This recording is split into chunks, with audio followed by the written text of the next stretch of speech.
Right, let's get started. India rolls out the red carpet for the G20 Summit in New Delhi, and major world leaders have started to arrive in the Indian capital. The stage is set for this year's biggest leaders summit.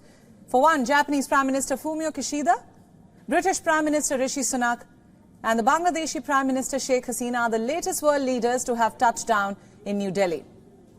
But as the world leaders assemble in the capital, the host, India, has proposed that a G20 statement on the war in Ukraine should also accommodate the views of Russia and China to avoid an impasse for the divided bloc.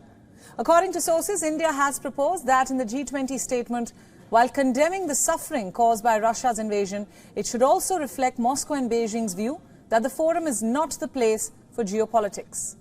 Sources say this suggestion comes as the deliberation of the world's 20 biggest economies have been hindered by differences over Russia's invasion of Ukraine, which has hardened since last year's Bali summit.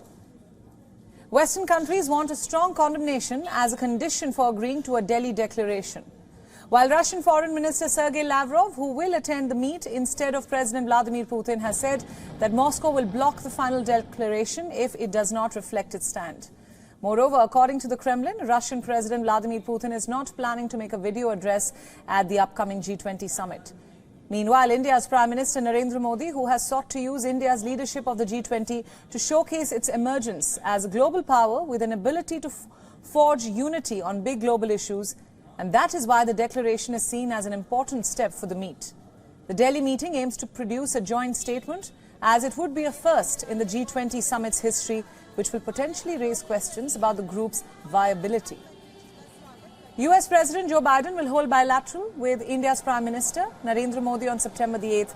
This is going to be Biden's first presidential visit to India, and there is a lot to discuss between Washington and New Delhi. There are clear differences on how the two countries see the Russia-Ukraine war. The US has put its entire weight behind Ukraine, from arms to support on global stages. India, however, calls its position as neutral. New Delhi has time and again refused to pick sides. It has categorically criticized the violence, but also stepped away from any kind of interference. Second issue could be how differently India and the US see the future. Prime Minister Modi has been vocal about his push for the global south. Biden has even welcomed Prime Minister Modi's demand of inviting the African Union to the G20 grouping. Meanwhile, the US NSA, Jake Sullivan, also said that his country is committed to working with emerging market partners. The two leaders might also discuss what is happening in the Indo-Pacific, and this is a topic where Biden and Modi are expected to see eye to eye. The villain here is China and its actions. The latest case in point is a map released by Beijing. The map claims parts of India, Taiwan and South China Sea inside China. Biden has been raising the issue of China's expansionist intentions much more than the previous US administration, so India and the US can speak about a plan to counter China in the region. They are also expected to talk over economic cooperation and multilateral investment opportunities.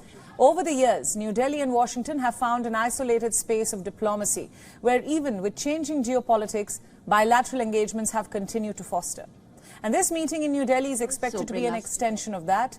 There is no doubt that there are differences, but somehow India and the US have found their way around it. And for more details, WION's principal diplomatic correspondent Siddhant Sibal sends us this report from the venue of the G20 Summit. Take a look. To showcase India's rich heritage and crafts, the International Media Center has a craft bazaar where the crafts from various states of India have been showcased. I'm here at Punjab right now, and let's speak to the various people who are standing here. Sir, welcome to WION, and my question to you is, what are you showcasing here at the Punjab Craft Bazaar, the place you are standing right now? We are showcasing the OPOD products. We are showing our inlay product, which is one district, one product.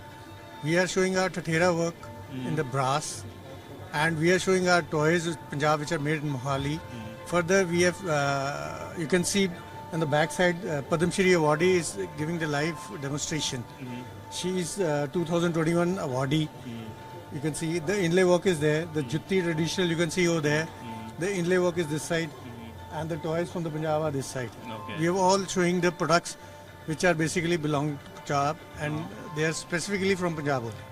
Remember, we are here at the International Media Center, and many people are going to come here. Today is just the first day, and a lot of foreign media is going to descend here, and they, of course, will be keen to buy lot of memorabilia and souvenirs, and what best they can get when they can get the entire India under one roof, whether it's Punjab, Uttarakhand or any other state as well. I'm standing right now in front of the Bihar State's pavilion, and let's take a look as to what they have to offer.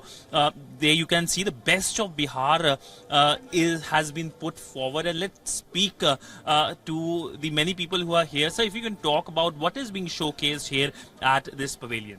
Hi, welcome to Bihar Pavilion. So we have showcased all the handcraft products from the Bihar.